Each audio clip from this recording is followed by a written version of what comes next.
Hello friends, welcome to study कर। मैं हूं आपका दोस्त प्रभाकर। आज के इस इंपॉर्टेंट लेक्चर में हम आपके साथ डिस्कस करने वाले हैं 14 मई 2024 के मोस्ट इंपॉर्टेंट करंट अफेयर्स के क्वेश्चन।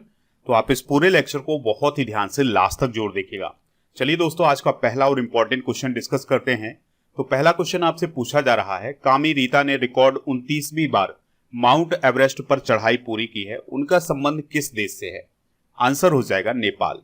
तो नेपाल के कामी रीता ने रिकॉर्ड 29वीं बार माउंट एवरेस्ट की चढ़ाई को पूरा कर लिया है, जो कि अपने आप में एक वर्ल्ड रिकॉर्ड है। दोस्तों, ऐसा कोई भी व्यक्ति नहीं है कामी रीता के अलावा जो 29 बार माउंट एवरेस्ट की चढ़ाई पूरी कर चुका हो।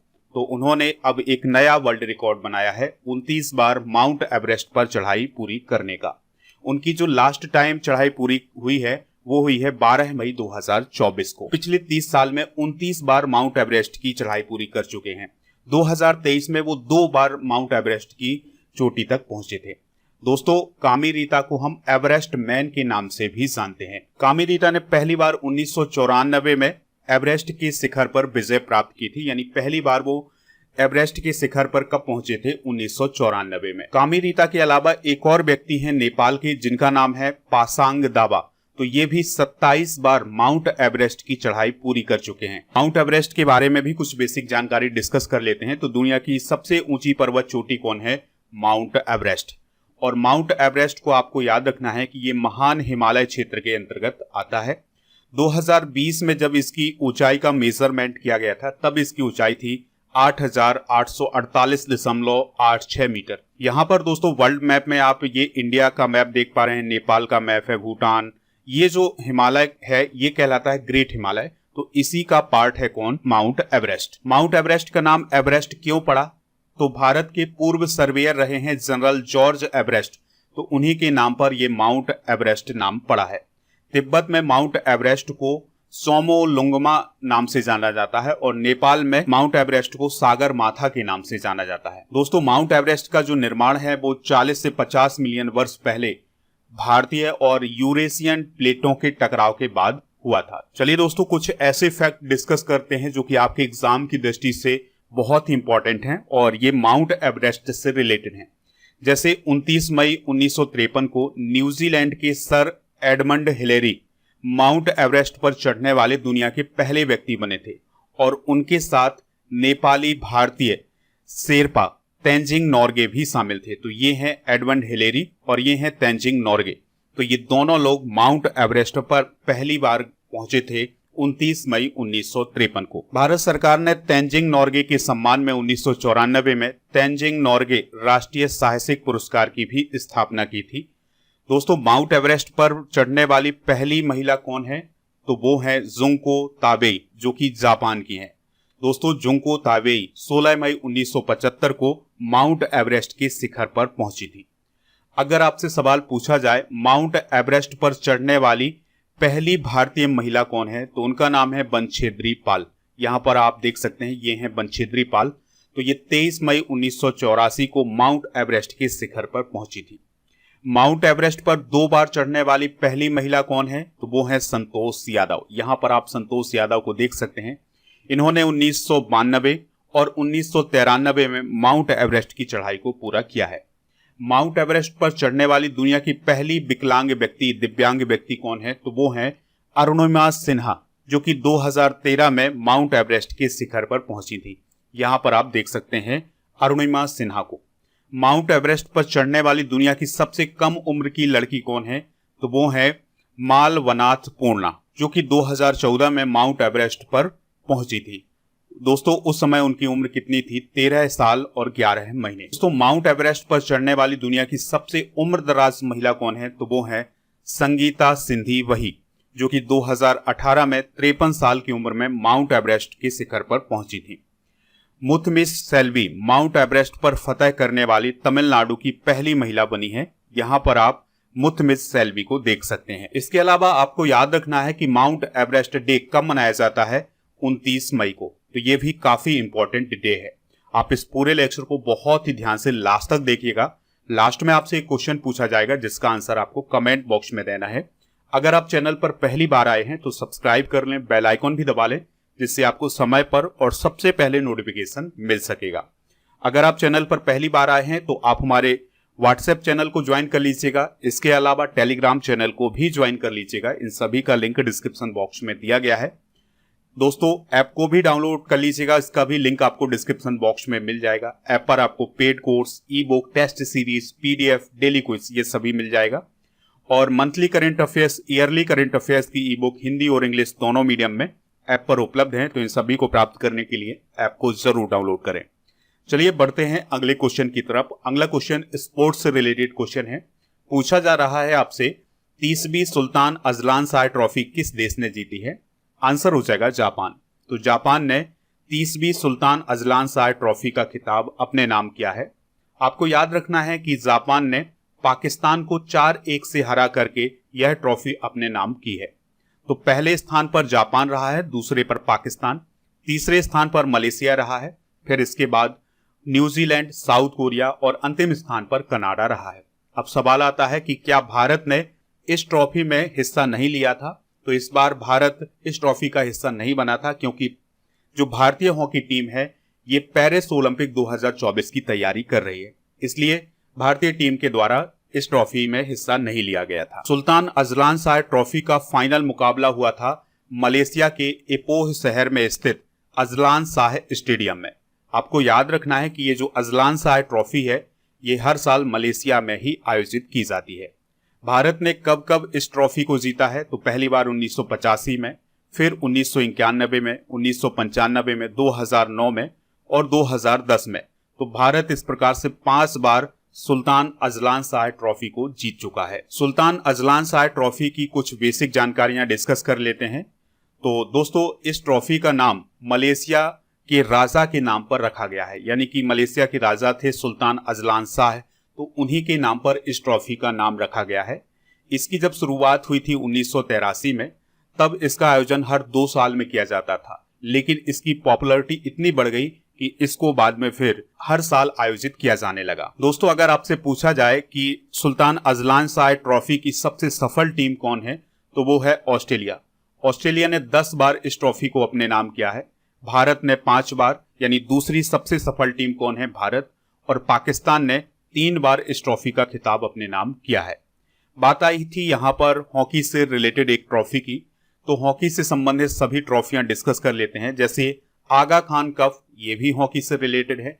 Beaten cup, Dhyanchand trophy, lady Ratan Tata trophy, Nehru trophy, Rangaswami trophy, Scindia trophy और मास्टर चैंपियंस ट्रॉफी और बॉम्बे गोल्ड कप, ये सभी हॉकी से संबंधित ट्रॉफियां हैं। नेक्स्ट क्वेश्चन आपसे पूछा जा रहा है, इदा सिसा नोंगरांग किस राज्य की पहली महिला डीजीपी बनी है?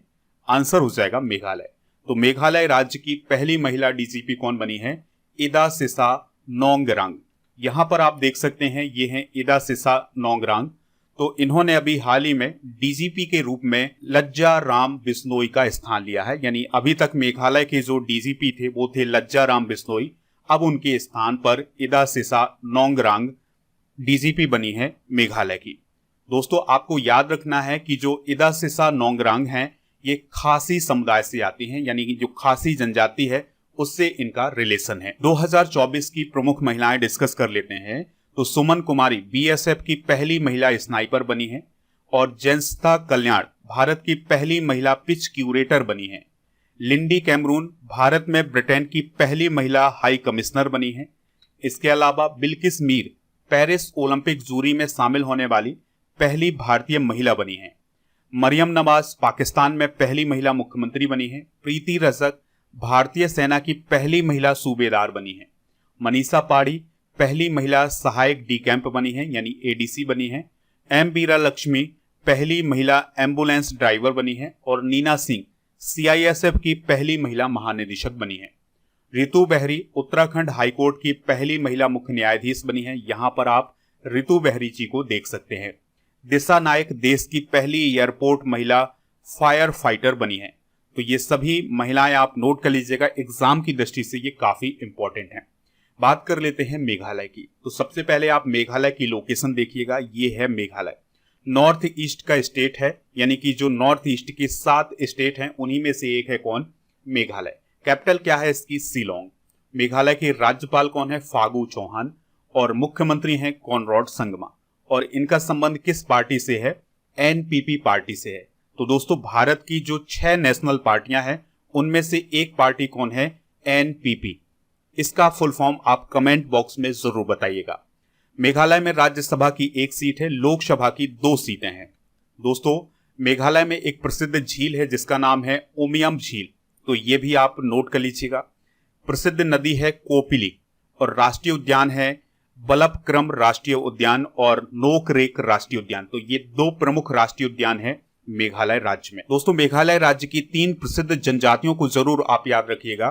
पहली जनजाति है खासी, दूसरी है गारो और तीसरी है जयंतिया। तो ये तीनों जनजाति मेघालय राज्य में पाई जाती हैं।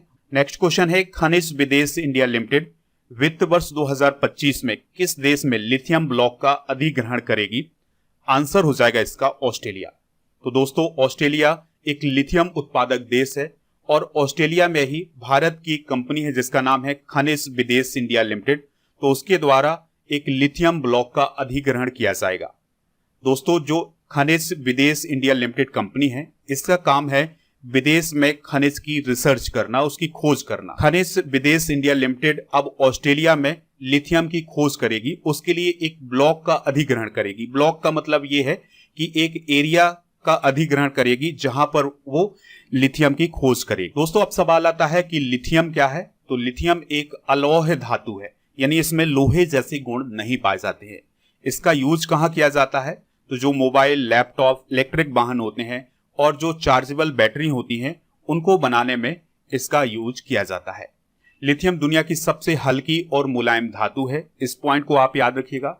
दुनिया में 47% लिथियम का उत्पादन ऑस्ट्रेलिया में किया जाता है। दोस्तों अगर आपसे पूछ लिया जाए कि लिथियम का परमाणु क्रमांक कितना होता है या एटॉमिक नंबर कितना होता है, तो वो होता है 3। और परमाणु भार कितना होता है यानी एटॉमिक वेट कितना होता है, तो वो होता है 6.941। दोस्तों यहां पर आप उन देशों को देख पा रहे हैं इस मैप में जो लिथियम का उत्पादन करते हैं, जहां पर लिथियम का भंडार है। तो अगर हम पहले देश की बात करें तो वो है ऑस्ट्रेलिया। फिर यहां पर चाइना भी देख सकते हैं, चाइना में भी लिथियम का उत्पादन होता है। जिम्बाब्वे में भी लिथियम का उत्पादन होता है। पुर्तगाल, इसमें भी लिथियम का उत्पादन होता है। फिर जब हम साउथ अमेरिका कॉन्टिनेंट के देशों की बात करते हैं तो यहां पर सबसे अधिक लिथियम का उत्पादन होता है। तो उसमें अर्जेंटीना, चिली, ब्राजील ये सबसे बड़े लिथियम के उत्पादक देश हैं। और फिर अमेरिका में भी लिथियम का उत्पादन होता है। तो दोस्तों ये सभी पॉइंट आप नोट करते जाइएगा। दोस्तों अभी हाल ही में अमेरिका के कैलिफोर्निया के साल्टन सागर में, जो कि एक झील है, तो उसके नीचे एक विशाल लिथियम भंडार पाया गया है और ये अनुमान लगाया गया है कि यहाँ पर 18 मिलियन टन लिथियम उपलब्ध है। आपको याद रखना है कि 2023 में जम्मू कश्मीर के रियासी जिले में सलाल हैमाना क्षेत्र में अनुमानित 5.9 मिलियन टन विशाल भंडार का पता लगा है लिथियम के। ठीक है, तो ये पॉइंट भी आप याद रख सकते हैं। और 2023 में ही झारखंड के कोडरमा और गिरिडीह क्षेत्र में लिथियम के अतिरिक्त भंडार की खोज की गई है। दोस्तों भारत में लिथियम की खोज कहां कहां की जा रही है? तो पहले स्थान पर है जम्मू कश्मीर, दूसरे पर राजस्थान, तीसरे स्थान पर है छत्तीसगढ़, चौथे स्थान पर है झारखंड और 5वें स्थान पर है मेघालय, 6ठे स्थान पर है नागालैंड और 7वें स्थान पर है अरुणाचल प्रदेश। तो ये 7 स्टेट हैं जहां पर लिथियम की खोज की जा रही है। अगला क्वेश्चन आपसे पूछा जा रहा है, हाल ही में इफ्को के फिर से अध्यक्ष कौन बने हैं? आंसर हो जाएगा दिलीप संघानी। तो इफ्को के फिर से अध्यक्ष कौन बने हैं? दिलीप संघानी। तो अभी हाल ही में इफ्को में अध्यक्ष पद, उपाध्यक्ष पद और निदेशक के पदों पर चुनाव हुए हैं। तो जो दिलीप संघानी है वो फिर से अध्यक्ष चुने गए हैं। इसके अलावा दोस्तों आपको याद रखना है कि बलबीर सिंह को इफ्को का उपाध्यक्ष चुना गया है। इसके अलावा इफ्को के 21 निदेशकों का भी अभी हाल ही में चुनाव हुआ है। चलिए दोस्तों बात करते हैं इफ्को की। तो इफ्को का काम क्या होता है? तो इफ्को का काम होता है किसानों के लिए फर्टिलाइजर बनाना। इफ्को का फुल फॉर्म क्या होता है? Indian farmers fertiliser cooperative limited. यह एक सहकारी संस्था है, यानी कि जो सहकारी समितियां हैं उनसे मिली हुई एक संस्था है। इसकी स्थापना 1967 में की गई थी और इसके वर्तमान में अध्यक्ष कौन है? दिलीप संघानी। इफ्को के द्वारा ही भारत में नैनो यूरिया बनाई गई है, यानी कि जो लिक्विड फॉर्म में यूरिया होती है जिसे हम नैनो यूरिया बोलते हैं, इसका निर्माण किसके द्वारा किया गया है? इफ्को के द्वारा ही किया गया है। प्राइम मिनिस्टर मोदी जी के द्वारा राजस्थान में यूरिया गोल्ड नामक एक नई प्रकार की यूरिया कुछ समय पहले लॉन्च की गई थी।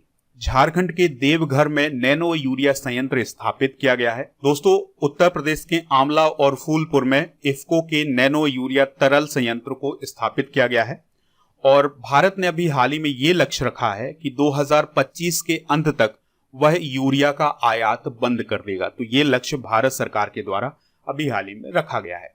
नेक्स्ट क्वेश्चन आपसे पूछा जा रहा है, संयुक्त राष्ट्र ने किस दिन को विश्व फुटबॉल दिवस के रूप में घोषित किया है? आंसर हो जाएगा 25 मई को, यानी 25 मई को अब हर साल विश्व फुटबॉल दिवस मनाया जाएगा। तो इसकी घोषणा अभी हाल ही में संयुक्त राष्ट्र महासभा के द्वारा की गई है। यह दिवस 25 मई को क्यों मनाया जाएगा? क्योंकि आज से 100 वर्ष पहले यानी 25 मई 1924 को फुटबॉल के पहले अंतर्राष्ट्रीय टूर्नामेंट की शुरुआत हुई थी। तो इसी दिन को याद करने के लिए ही विश्व फुटबॉल दिवस 25 मई को मनाने की घोषणा की गई है। दोस्तों, अब हम डिस्कस करेंगे हाल ही में घोषित किए गए कुछ प्रमुख दिवस। जैसे अभी हाल ही में घोषणा की गई थी कि 17 सितंबर को हर साल अब हैदराबाद स्वाधीनता दिवस मनाया जाएगा। 25 नवंबर को उत्तर प्रदेश में नो नॉन वेज डे घोषित किया गया है। 23 अगस्त को राष्ट्रीय अंतरिक्ष दिवस के रूप में मनाया जाएगा। 23 जनवरी को पराक्रम दिवस के रूप में मनाने की घोषणा की गई है। 11 फरवरी को समर्पण दिवस, 17 मार्च को प्रेरणा दिवस, 14 अप्रैल को समानता दिवस, 7 अगस्त को भाला फेंक दिवस और 14 अगस्त को विभाजन विभीषिका स्मृति दिवस मनाने की घोषणा की गई है और 11 सितंबर को महाकवि दिवस मनाने की भी घोषणा की गई है। 17 सितंबर को सामाजिक न्याय दिवस, 5 अक्टूबर को राष्ट्रीय डॉल्फिन दिवस, 15 नवंबर को जनजातीय गौरव दिवस, 6 दिसंबर को मैत्री दिवस और 26 दिसंबर को वीर बाल दिवस मनाने की घोषणा की गई है। अगला क्वेश्चन आपसे पूछा जा रहा है, भारत और किस देश के बीच चाबहार बंदरगाह को लेकर 10 साल के अनुबंध पर हस्ताक्षर हुए हैं? आंसर हो जाएगा ईरान। तो ईरान का एक बंदरगाह है जिसका नाम है चाबहार बंदरगाह। तो अब भारत ने इस बंदरगाह को 10 साल के लिए लीज पर ले लिया है। ठीक है, तो इसके लिए अभी हाल ही में समझौता हुआ है भारत और ईरान के बीच में। दोस्तों, इस प्रकार से चाबहार बंदरगाह विदेश में भारत सरकार के द्वारा संभाला जाने वाला पहला बंदरगाह बन गया है। भारत ने चाबहार बंदरगाह के डेवलपमेंट के लिए $250 मिलियन की क्रेडिट विंडो का भी अभी हाल ही में ऑफर दिया है। दोस्तों, चाबहार बंदरगाह भारत को प्राप्त होने के बाद क्या फायदा होगा? तो रूस के साथ भारत की जो कनेक्टिविटी है वो बढ़ जाएगी और हमारा व्यापार रूस के साथ और अधिक बढ़ जाएगा। इसके अलावा भारत की कनेक्टिविटी यूरोप के साथ भी बढ़ जाएगी। यहां पर आप देख सकते हैं, ये है इंडिया, तो ये है ईरान और यहीं पर स्थित है चाबहार बंदरगाह। तो इस प्रकार से भारत की जो कनेक्टिविटी है वो रूस के साथ बढ़ने वाली है। अभी रूस के साथ किस प्रकार से व्यापार होता है, ये रूट अपनाया जाता है। अगर कोई वस्तु रूस से लानी है तो इस रूट से आती है। ठीक है, फिर क्या होगा इस बंदरगाह के बनने से कि ये जो पोर्ट है ये काफी इंपॉर्टेंट पोर्ट हो जाएगा। तो फिर ये जो वस्तुएं हैं ये रूस से ईरान तक पहुंचेंगी और ईरान से चाबहार बंदरगाह से इंडिया पहुंच जाएंगी। दोस्तों, चाबहार बंदरगाह का भारत को एक और फायदा होने वाला है कि उसकी कनेक्टिविटी अफगानिस्तान के साथ भी बढ़ जाएगी। देखिए, ये है चाबहार बंदरगाह और ये है अफगानिस्तान। तो अब भारत को अगर कोई भी वस्तु अफगानिस्तान भेजनी होगी तो वो चाबहार बंदरगाह भेजेगा और फिर ईरान के माध्यम से ये अफगानिस्तान पर पहुंच जाएगी। नेक्स्ट क्वेश्चन आपसे पूछा जा रहा है, एशियाई ट्रैम्पोलिन जिम्नास्टिक चैंपियनशिप में मेडल जीतने वाली पहली भारतीय कौन बनी है? आंसर हो जाएगा सृष्टि खंडागले। तो दोस्तों, सृष्टि खंडागले ने अभी हाल ही में एशियाई ट्रैम्पोलिन जिम्नास्टिक चैंपियनशिप में मेडल जीता है और इन्होंने सिल्वर मेडल जीता है। अगला क्वेश्चन है, टाटा इलेक्ट्रॉनिक्स के चेयरमैन कौन बने हैं? तो अभी हाल ही में एन चंद्रशेखरन टाटा इलेक्ट्रॉनिक्स के चेयरमैन बनाए गए हैं। उन्होंने किसका स्थान लिया है? तो उन्होंने वनमाली अग्रवाल का स्थान लिया है।